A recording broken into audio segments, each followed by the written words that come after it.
大家好，我係番茄，想同大家講一個好多業主一直忽略嘅問題。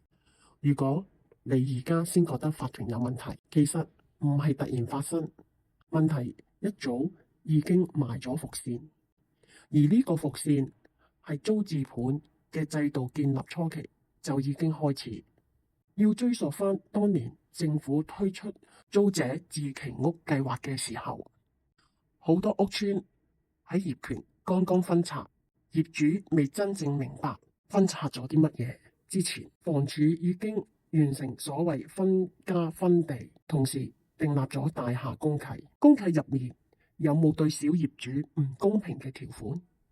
呢個我遲啲講。當時租客未真正明白乜嘢係業主立案法團，管委會有幾大權力，章程同會議規則一旦落實就會影響幾十年。而偏偏就喺呢個時候，已經有人替小業主成立咗法團，於是法團嘅運作模式一開始就定型咗，權力、資訊、決策好容易集中喺管委會。呢個模式一路行咗20-30年，直到今日，好多業主先突然發現點解重大工程可以咁快通過，點解業主大會成日都夠法定人數，點解從來冇投票過都可以決定已經生效。呢個就係正正法團嘅伏線3個陷阱。第一個陷阱，法團一早俾有心人定型。法團成立嗰陣，業主未搞清楚法團係做啲乜嘢，管委會有幾大權，改章程會唔會影響成條村幾十年？但章程、會議規則、投票方式已經全部定好，想換人或者改制度就好難。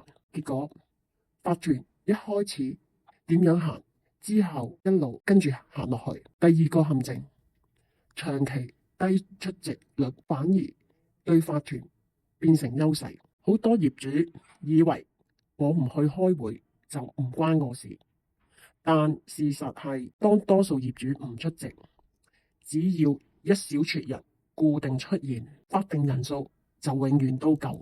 你唔去唔係代表冇決定，而係將決定權拱手相讓。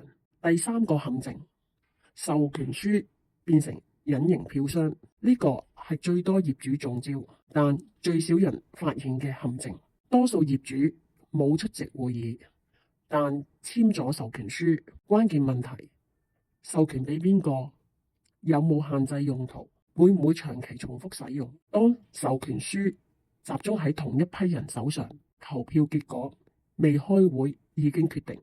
業主以為自己冇投票，但票已經有人幫你投咗。根據建築物管理條例第344章，任何供應品、物料或服務，承辦商總價值超過法團年度預算20%，必須透過業主大會投票議決。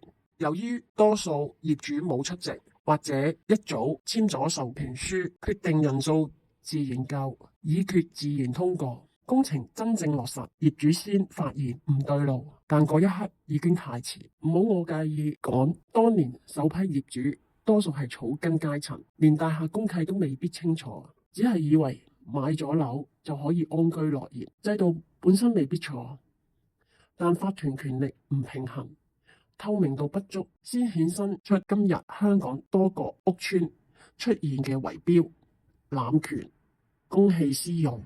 問題重點唔係一日造成，而係長年累積。而家係咪冇得改變？下一集我再同大家分享，同埋希望大家多啲留言，大家互相討論。大家中意嘅話請訂閱同埋俾 like，下一集再見。